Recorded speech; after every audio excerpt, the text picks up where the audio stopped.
Welcome to the Sub Hub podcast. I'm Danny Moreno. And I'm MK Sullivan. And with us today, we will have OCC champion Eli Hemming. If you don't already know who Eli is a former triathlete, currently a professional runner for the Adidas Terrex team.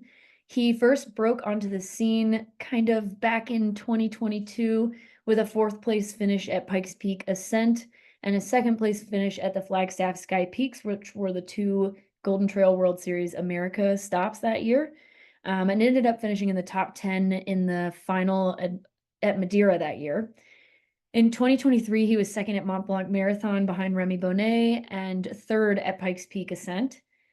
And this year, he has had a lot of wins under his belt. He won the Big Alta 50K, the Black Canyon 60K, GoPro Mountain Games, was second at the Broken Arrow 23K behind Patrick Kipnieno, and as I said in the beginning, was also the OCC champion this year.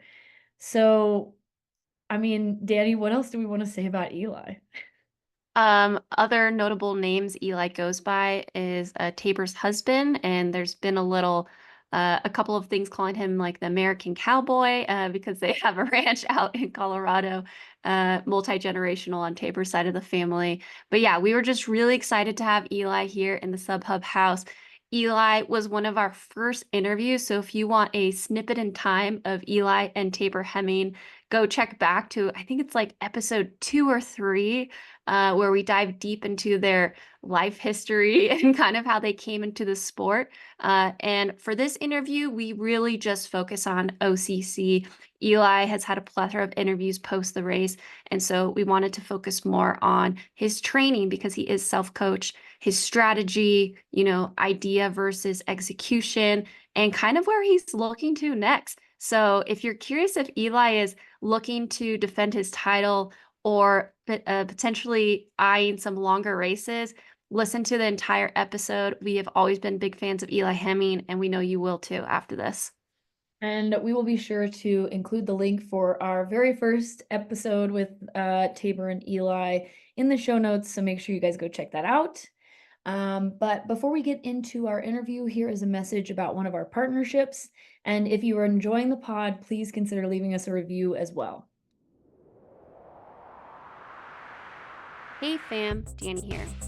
Just a reminder that this episode is brought to you by our friends over at Neversecond. Neversecond is an easy to understand modular system that allows you to create the exact amount of carbs that you want for your activity. Their products are meant to mix and match, which personally I love taking advantage of.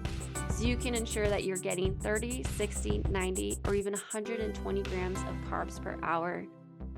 I have been using Neversecond during my build-up for OCC, and it is all I will be using on race day.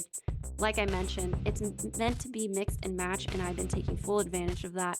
I love the C30 Fruit Punch Gel along with the Berry Plus, so that means it has caffeine. I also alternate this with a mix of 3 scoops of the C30 Citrus, which is their powder, or the C90 Orange. So as you can see, I love mixing all of the flavors. I love that the sodium is very easy to understand. For the C30, 1 scoop, it's 200 milligrams of sodium. The C90, it's also 200 milligrams of sodium. So if you're interested in trying Neversecond, I'm a huge fan. Like I said, it's all I will be using for OCC. Be sure to use SubHub25 for 25% off of all of your orders.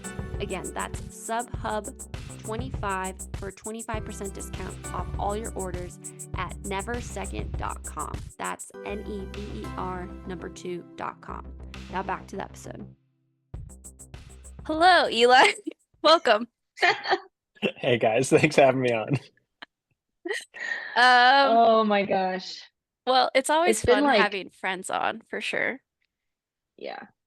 And it's only been like 8 days since you've raced, and we've all been home for like 2 days at this point. So how are you feeling? Honestly, I'm feeling pretty trash still. Socially exhausted. I think I was only in Chamonix for 2 weeks, and that was the most interaction I've ever had in my life for 2 weeks. it was just like constantly people here and there, and like it was so much fun. But I just needed to be like quiet for a little while afterwards. Yeah, I feel that, especially with you and Tabor living out on the farm in Colorado. Like when you're in your regular daily life, how often are you getting to gather with that many people? Never. Never. We have a lot of cow friends, but we don't have a lot of people around. We have kind of our one friend that's 45 minutes away that runs and kind of understands us, but that's about it. Yeah, it is an interesting dynamic because I think a lot of runners are mostly introverted with like a touch of extrovertedness. I would say vast majority, and then you have like the corner ends. And so that whole Chamonix week especially is pretty engaging from like a social standpoint. And I know you and Tabor originally were thinking of going out earlier. So now looking back, would you do it the same or would you change it up like when you went out? Honestly, we were saying I might even go in later. Just Yeah. because it was like really really exhausting. I'm so glad we were originally gonna go race Eiger Ultra Trail and then stay all the way until OCC. And I'm very pleased that we didn't. First off, we got to spend a lot of great time at home. It's the best time of year at home, so we got to spend some good training, easy training here. But then, yeah, the social stimulus would have been a little bit too much, I think. Yeah. Yeah, and you guys have such a big house too. Like you're pretty much never in your own head like the whole 2 weeks that you're there. Yeah. I No, feel not at like all. yeah, but you and Tabor are really good about taking breaks too. I think having that self-awareness is important and you guys have a great amount of that, which I think is really awesome. And so like seeing you guys like run on your own or just like go to your room, I feel like that's really important for everyone to realize, even if they're not a professional athlete, is like take care of yourself, so you're not on the start line feeling exhausted. The last thing I was gonna say though about this aspect is could you go out later though? Because I've thought about that too, but I feel like I need the time to get over jet lag. I think I could. I think I could do the jet lag in like a few less days. Like I just don't know. So we showed up on the Tuesday and raced on the next Thursday. I think I could show up as late as like the Saturday maybe Okay. and be fine. But I think anything after that may be a problem. Yeah. I've been thinking about And I this do have a because I have a theory. You want to Oh, hear my tell us. what is your UTMB theory? Yes. Yeah, theory? yeah, Yes. yeah. Just show up super jet lagged because you're racing overnight anyway. So just last minute, come in the day before, you're good to go for the race. I mean, that's what Ally Mack does a lot of the time and just she doesn't even sleep sometimes and she wins races. Yeah. Yeah, yeah. I am not Ally Mack though. I don't know if I can do what she can get away. She could do. Yeah, last year I came out 2 weeks in advance. This year I did like 10 days. And I'm on the same boat where I'm like, I could come out 5 to 6 days in advance and be fine. Like, because it's not like it's really cool to be in Chamonix. You're like kind of on vacation, but you're not doing anything. Like, you're trying to Right. stay away from people. You're not really running a ton. So you're like looking at all these trails and thinking, like, man, I could go up that, but instead, I'm going to do this 30-minute flat run. And now I'm bored for the rest of the day.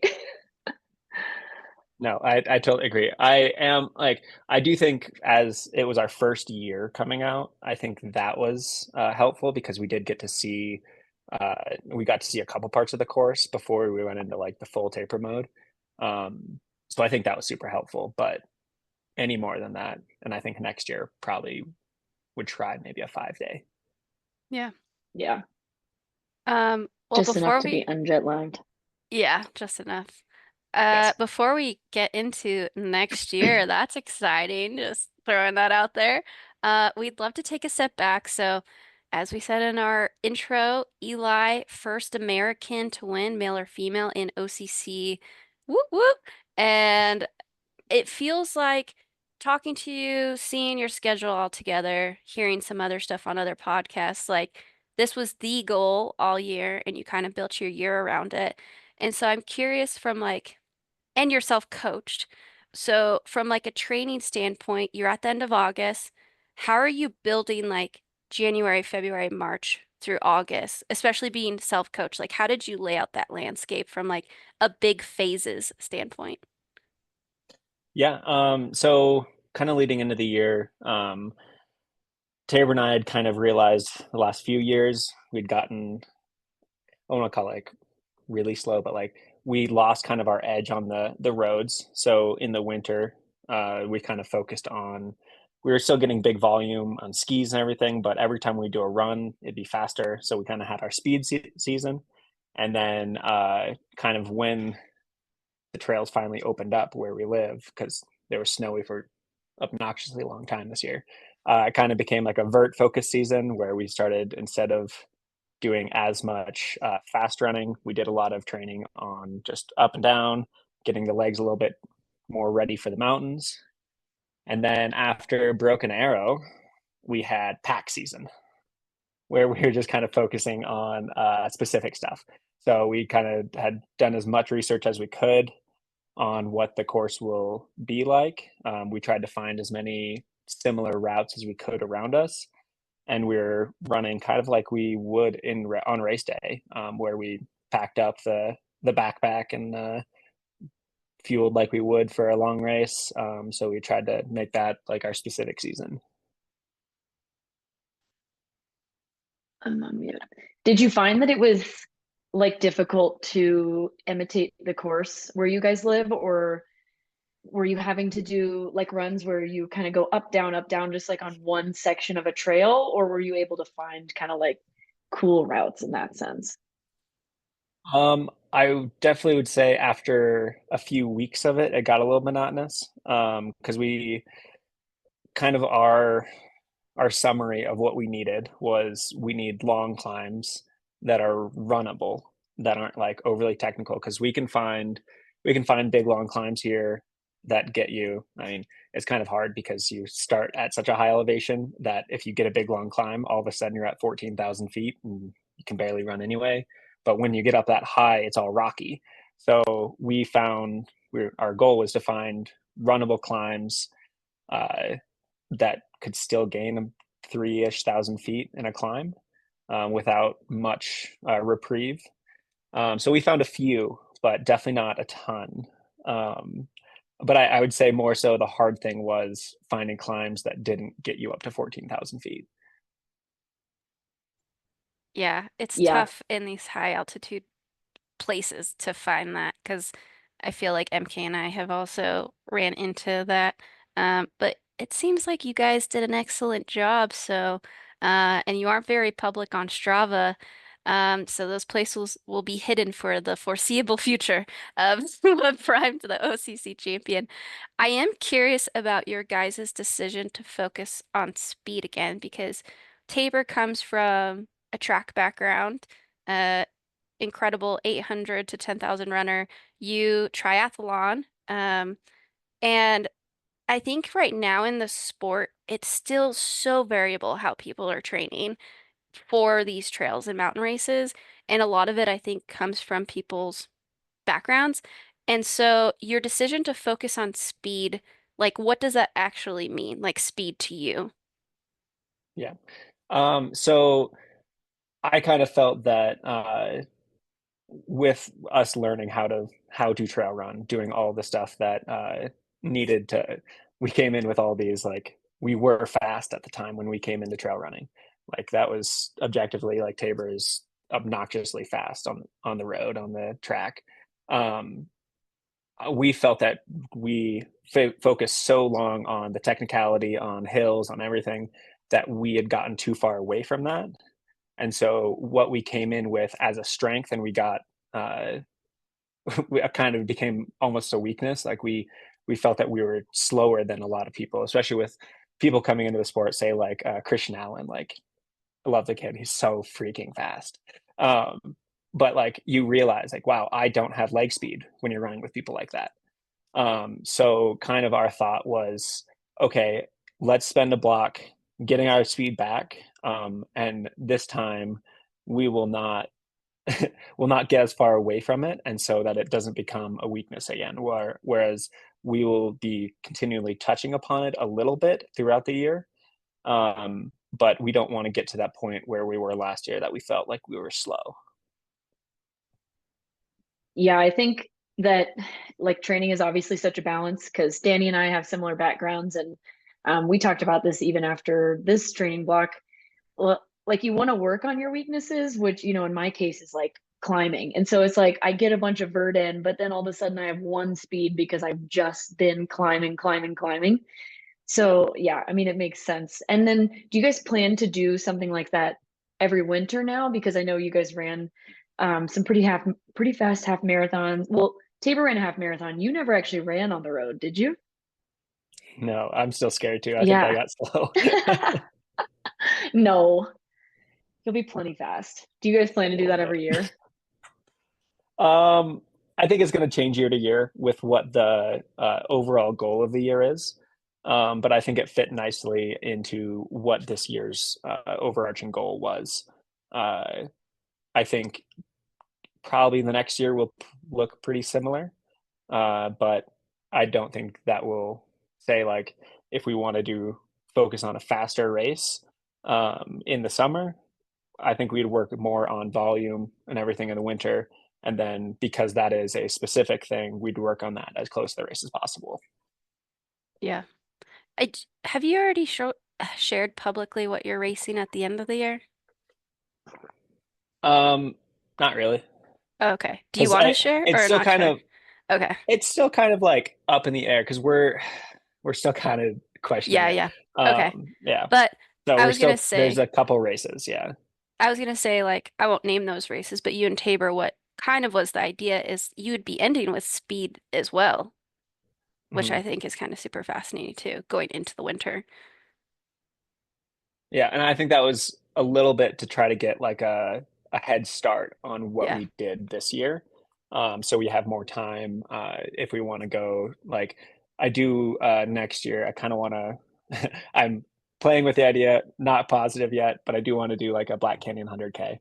Um, and that would mean that I would have to be pretty quick at the start of the year versus ways into the year. Yeah, that makes sense. February comes quick, especially like if Yes, it you're does. racing a late fall race. Yeah. So I'm curious because you guys coach yourselves. Do you kind of like write workouts for each other or do you collaborate on workouts? How does it work for you guys? It's mostly just we collaborate on everything. We try to figure out what the goal of sessions are. Um, there's a ton of different ways to get the same-ish stimulus. So we keep it pretty fun, but we know we sit down at the beginning of every block and like, okay, like what do we need to accomplish here? What's our goal? And then beginning of every week, we kind of sit and like, okay, like how are we feeling about this? What do we need to change here? And then, yeah, it just kind of evolves as we do it. That's kind of one of the benefits of us coaching ourselves is it's so fluid. So like sometimes we'll get, especially me, I'll get a little over ambitious on a day and like I'll need an extra day of rest before I can do another quality day. Whereas like I can look at the beginning of the week and like, okay, I want to do quality this day, this day, this day. But sometimes it just doesn't work out that way. The body says no. That's good. Yeah, you keep it fluid, but depending on the output of the session. And I am curious, so Tabor technically can take coaching cred for your OCC win. And just like when it was a big deal that John Green co was like the youngest coach to coach an Olympian or something like that, Tabor can potentially, get some kudos there, like youngest coach to ever coach a men's champion, co-coach. Love it. Yeah.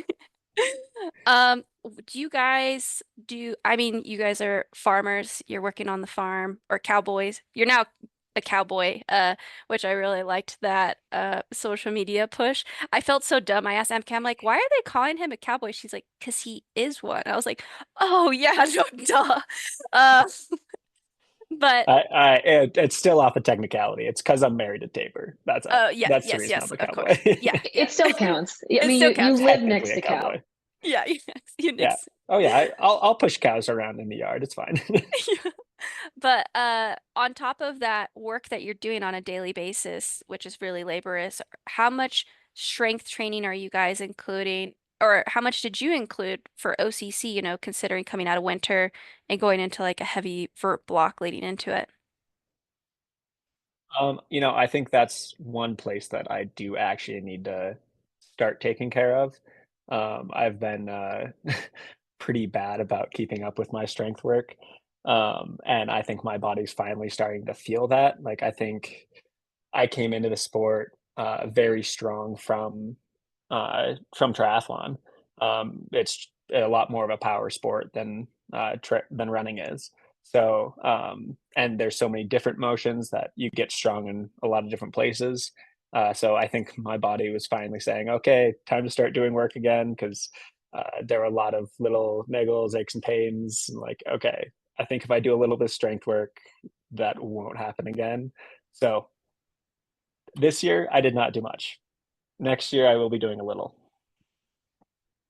I feel like we're gonna have to check in with you in like 2 months to see if you're actually doing that because I tell you, I say that at least once a week. I'm like, man, I should really strength train this week, and then I'm like, wow, my back hurts, and still not doing it. So we'll have to check in, see where you're at, you know. Yeah, you guys can But keep I me mean, accountable. yeah, I find that strength training is really tough to fit in when you're like focusing on vert though. Like you finish a big day and you're just like, oh my God, I cannot imagine like going to the mat and like lifting something or like using my core in a way that's not like running up a hill right now.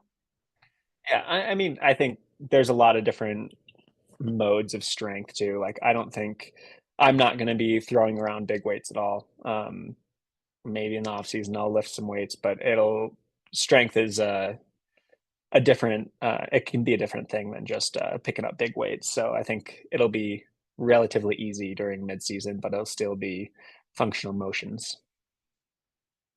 Yeah, definitely. I personally did that this year, whereas last year I was still lifting, and I found that my body was more resilient-ish. Well, tell more of that later. Hey all, Danny here, professional trail runner and co-host of the Sub Hub podcast. Last year, after getting sick before a big race, I started looking into natural ways to boost my immune system. So I embarked on a little research journey, trying out a few different options. And you know what?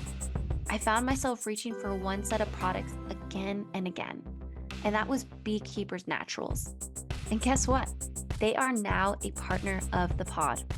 Founded with a mission to reinvent the medicine cabinet, Beekeepers Naturals offers an array of immune-boosting products free from harmful chemicals and artificial ingredients.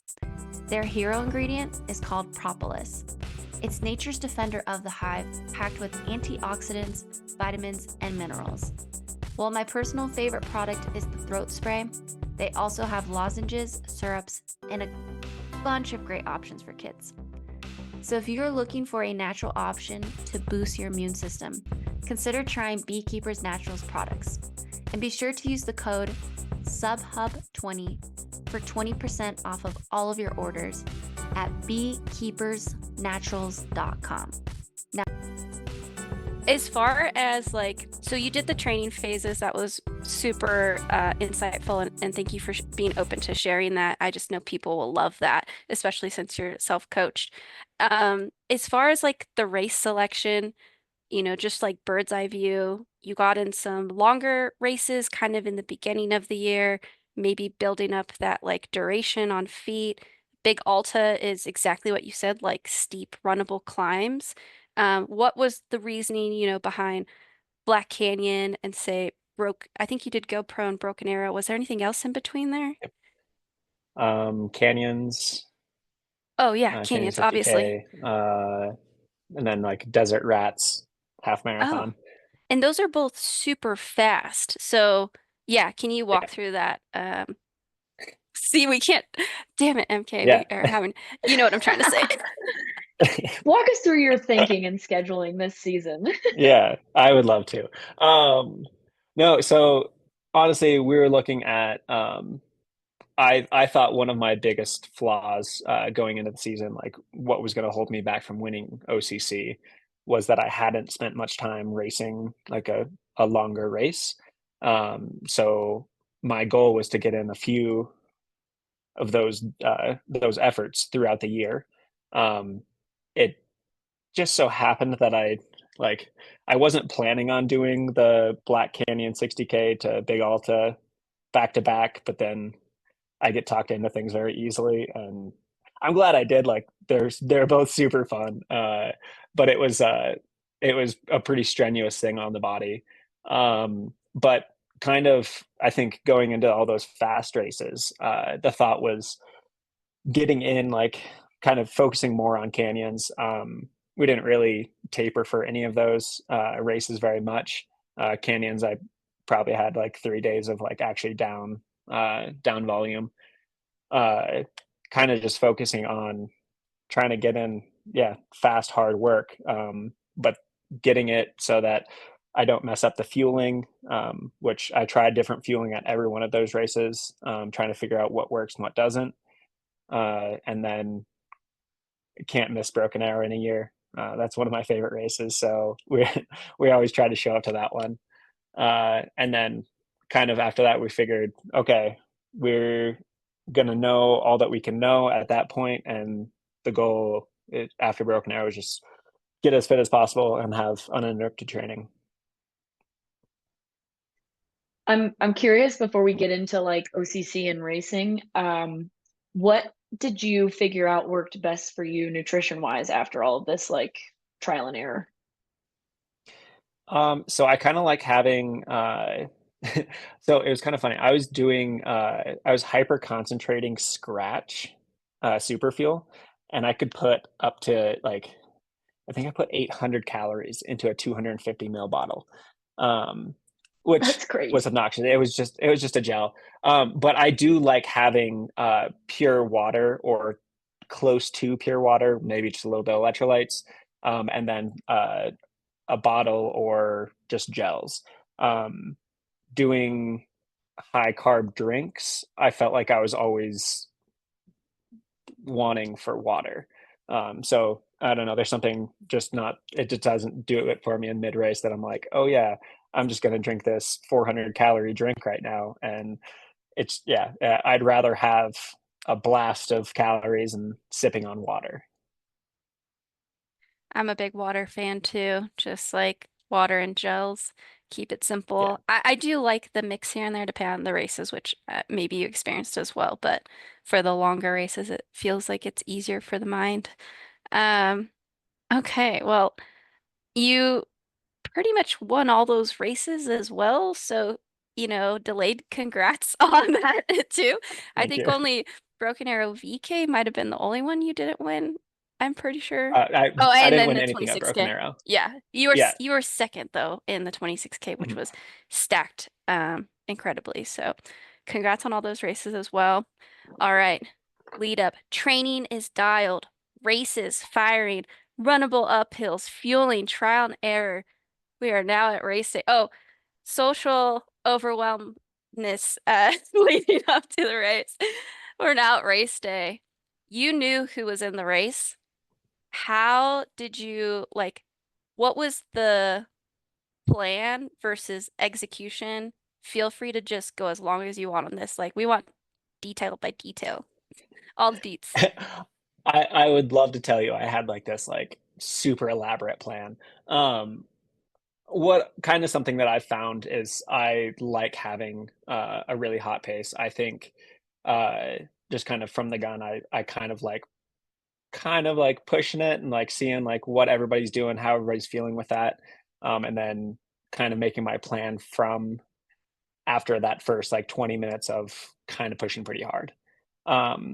So kind of looking at it before the race, it was like, okay, if I can be in that kind of top 5 at Champé Lock and say pushing the pace a little bit, seeing how everybody's doing.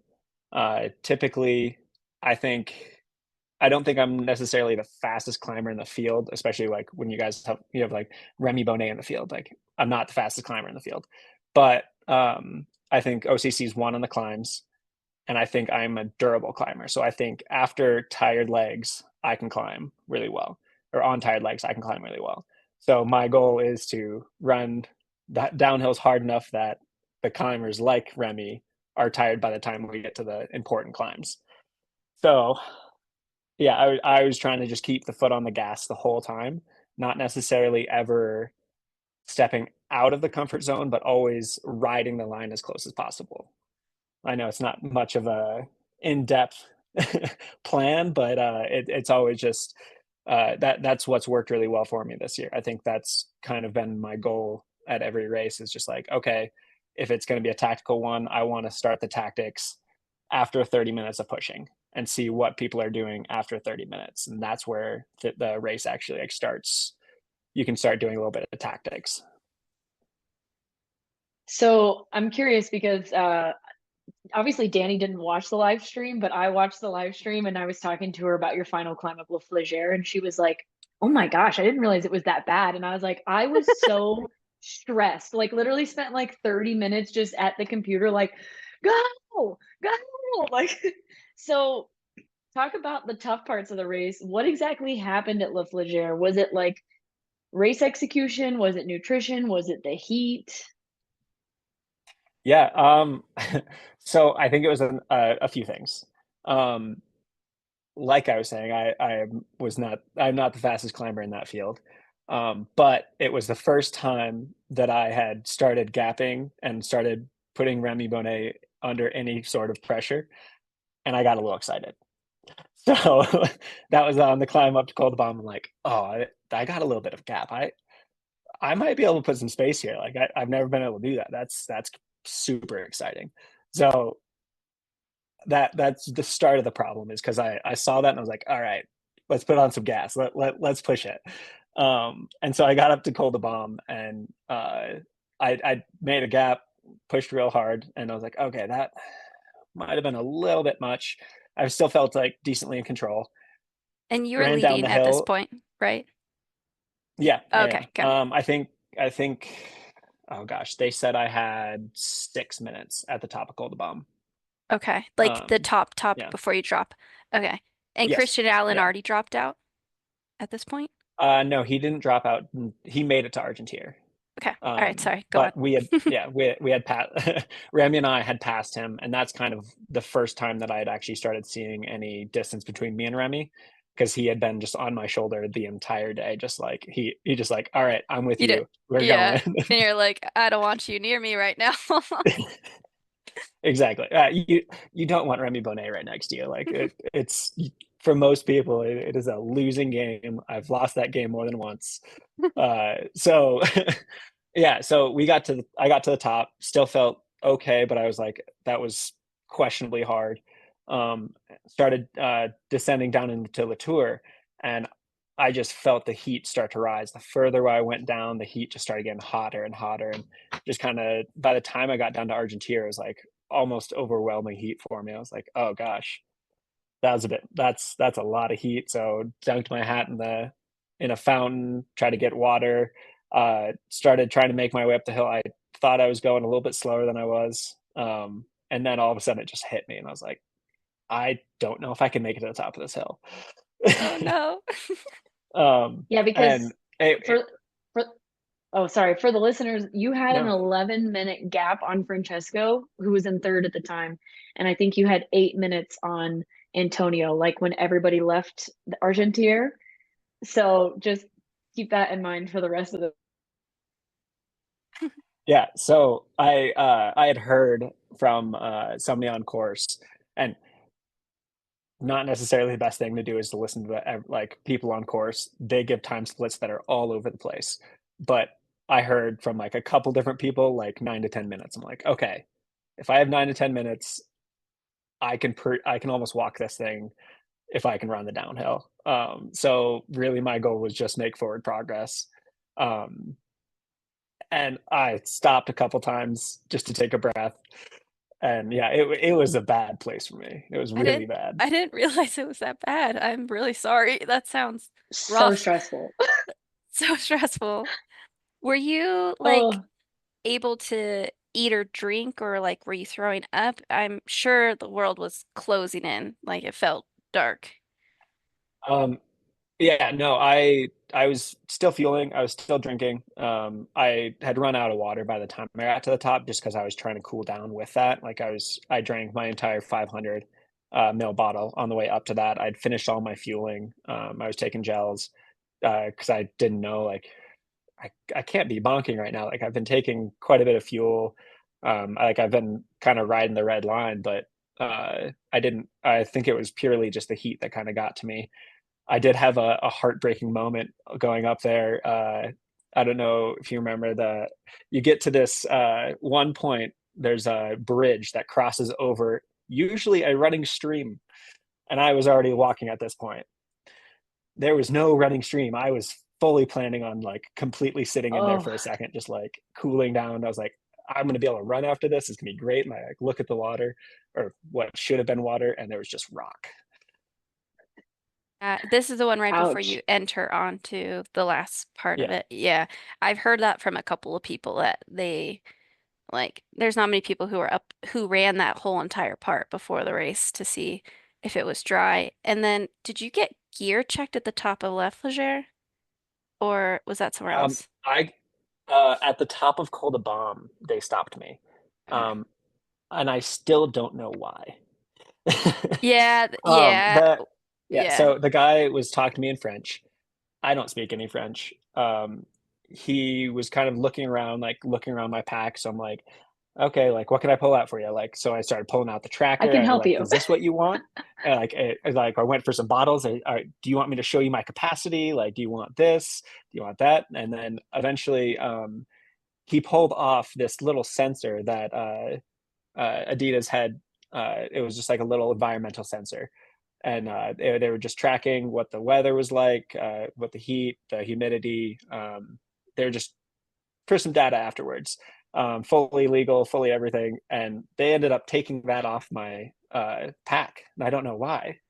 I got it returned later, How but did they even know it was I don't know. there? It was in That's the middle of really my weird. back. Like if they were watching the video, Yeah, I'm guessing they could have seen it. But yeah, weird. I don't know what the thing was. They thought you were a Huh. robot, and that was your little remote control That was your from. that was your battery pack. Yeah. Yeah, if Dang. anything, it was just more weight.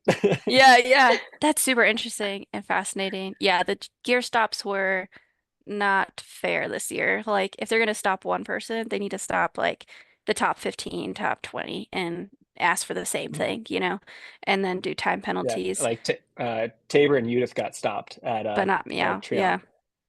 Yeah. So weird. So weird. Um, let's finish the rest of this race. So you eventually get to the top of La Flégère. I'm guessing, did you know Francesco was closing? Was anyone telling you this at this point? Or you were I just like, I I gotta go. I gotta finish this damn thing.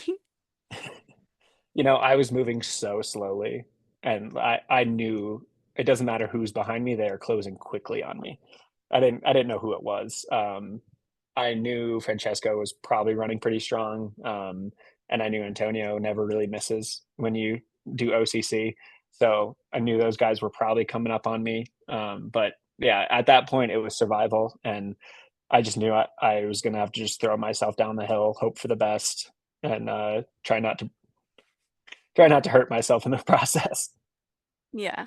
Well, Yeah, you did it it and turns you out, freaking won.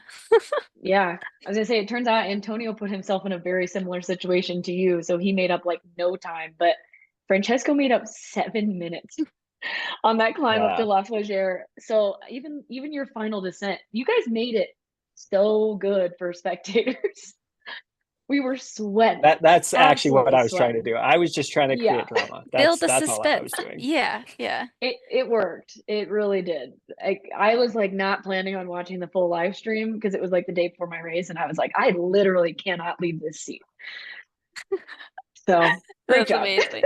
Yeah. And new course record on this course, like one tiny part was not the same, but from self-appointed historian of this distance of racing, I say it's a course record, which is huge.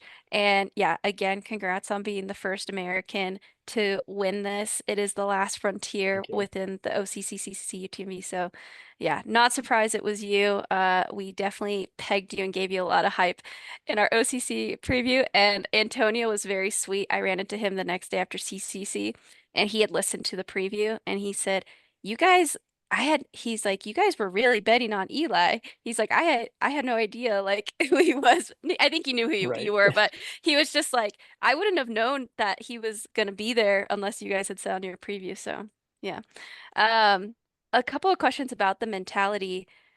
The I Okay, so you push hard 30 minutes and then you kind of see where the pieces land, how everyone is doing. Does that mentality carry over from try, or are you just wired like that? I don't know. I think it just kind of makes sense in my head. You're just wired like that. I That's know. that's how you go. Yeah, That's how I you think do. that's just Yeah, me. that's Yeah. cool. I mean, I think in the longer races, it makes a lot of sense to do that. Like, obviously, if you're in a VK or even like maybe a 23K, you have no time for that. Like, you just go with it and you stick in it. But in those longer races, you got to be like, okay, who's breathing hard already? Who's like working too hard on the climbs? Who's not working hard enough on the climbs and making it look easy? And then I think that's a great move for 50K up. Yeah, definitely. Um, as far as something that, what is something unexpected that happened during the race? Um, pulling away from Remy. I mean, MK and I could have potentially called that. We probably did call that at some point. But something that really surprised you as far as the movement in the men. So, like, for example, in the women's race, I was surprised how much passing there was the entire time, like just relentless moves. So yeah, considering all your mental and physical preparation, was there anything that ended up surprising you besides, going up to La Flégère? Um, I would say kind of the biggest surprise was me like having some daylight between Remy. Um, just because it's something that's never really happened before. Overall, I knew it was going to be pretty full gas. I fully expected Christian Allen to be flying off the front at the start. I kind of poked Francesco and like kind of gave him a told you so because he asked me before the race what was gonna happen at the start. I was like, well, there's some Americans here that are probably going to go out really hard. Can't promise I'm going to be one of them, but I might be. But so yeah, I don't think overall it was kind of more just it was impressive how close it actually ended up being between everybody. I think it's such a long race that you don't expect it to be. I mean, the top 10 is like separated by like not even 20 minutes. It's kind of wild. Yeah, both the men and the women showed up this year, and it hopefully, undoubtedly, OCC is on the same par of the rest of the races. If there was any other doubt left in people's minds, and like it is the championship 50K. Like I think that is completely solidified thanks to both of the fields. So I couldn't agree more. Um, it's no, uh, what's the word? Freak. I got this, guys. It's no secret. You got this. It is no secret to everyone that you switched teams this year. And just from like facts are facts, Solomon's shoe profile is a lot different than the shoe you ended up racing and winning in. And I am curious, like that process and how confident, like, are you really happy that you ended up choosing the ASU to, for your OCC debut? Yeah, absolutely. Like I honestly that shoe just works so well for me. Um getting like figuring out make sure I have it tightened the proper way. That was a learning curve. The it is a pretty different shoe to anything I've ever run in. So like that those first few runs, I was like, oh, these are kind of weird.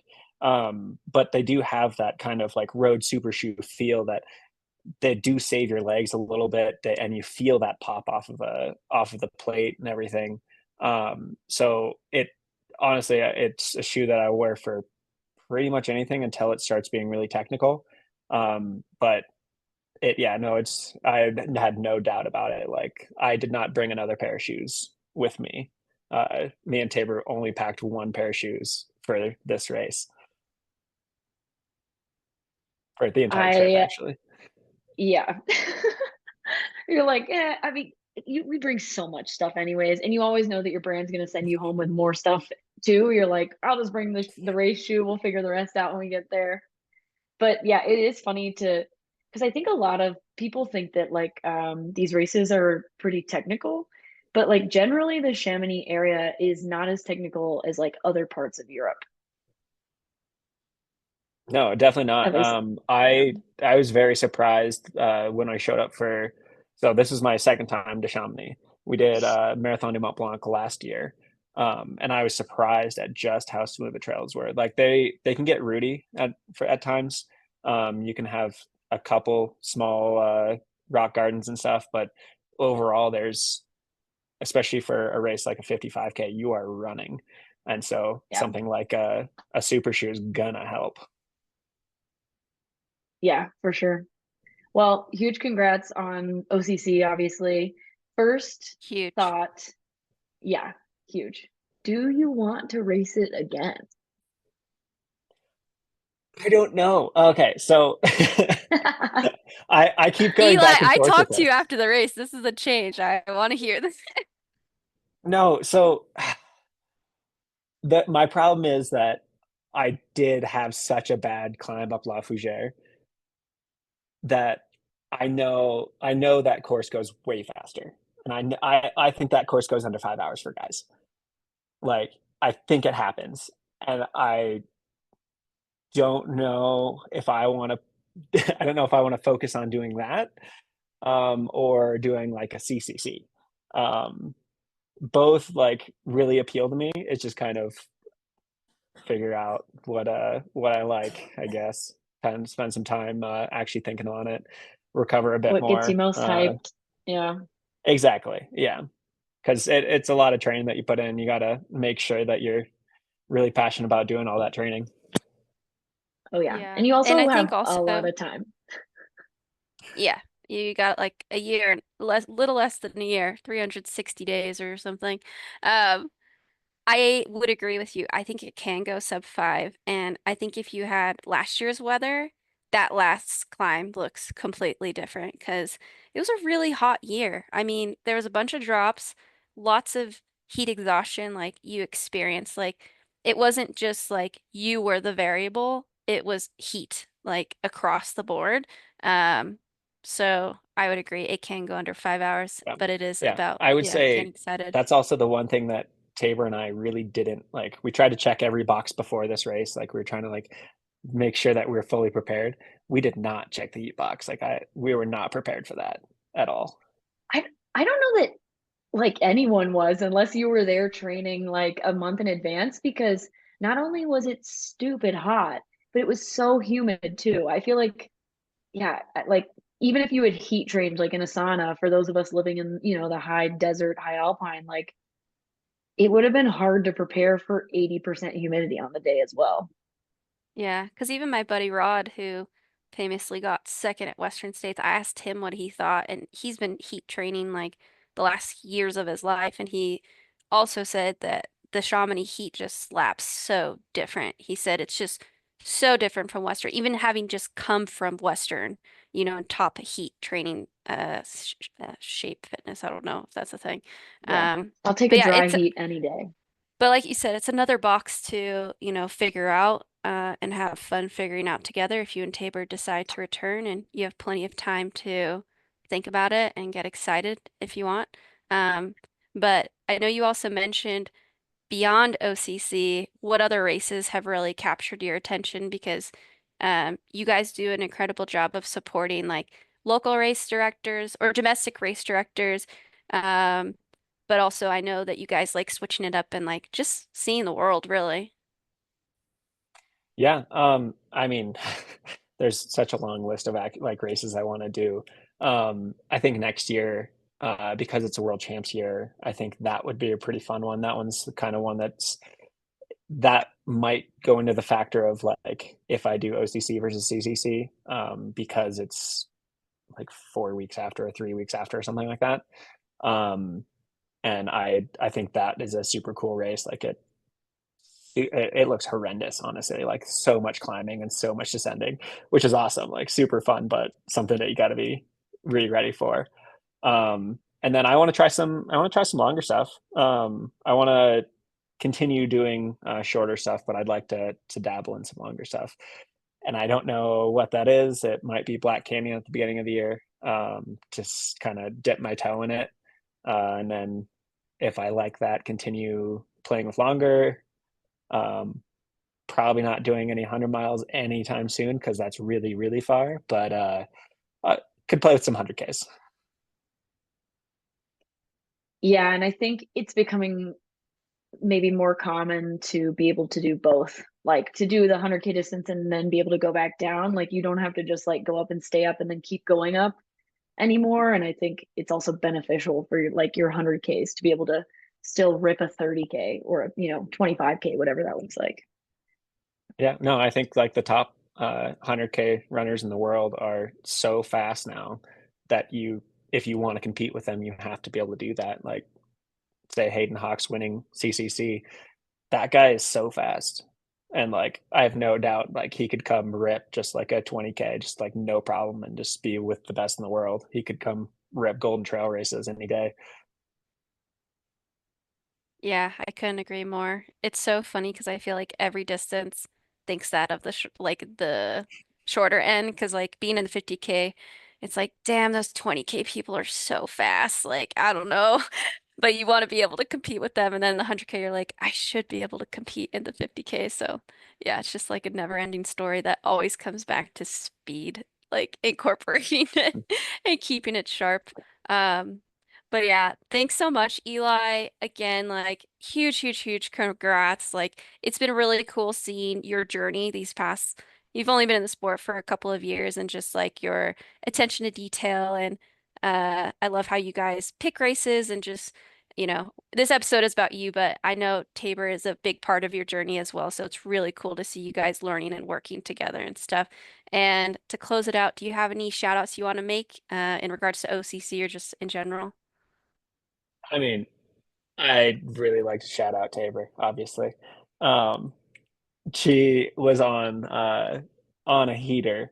And yeah, like I've said before, I get to see her training every day, and like I know what's in there, and I think that she's gonna be unstoppable here pretty soon. And so her showing up to that first however long of the race before her back kind of getting like spasmed out on her. Um, I think that's kind of her showing the world like, hey, I'm here. Yeah, we love it. We love watching you guys grow together, and it's been a fun journey. You guys were like one of our first podcast episodes, and so like we're almost Episode 2 years 3. in now, and yeah, Or- it's like Yeah. it's a whole new world over here.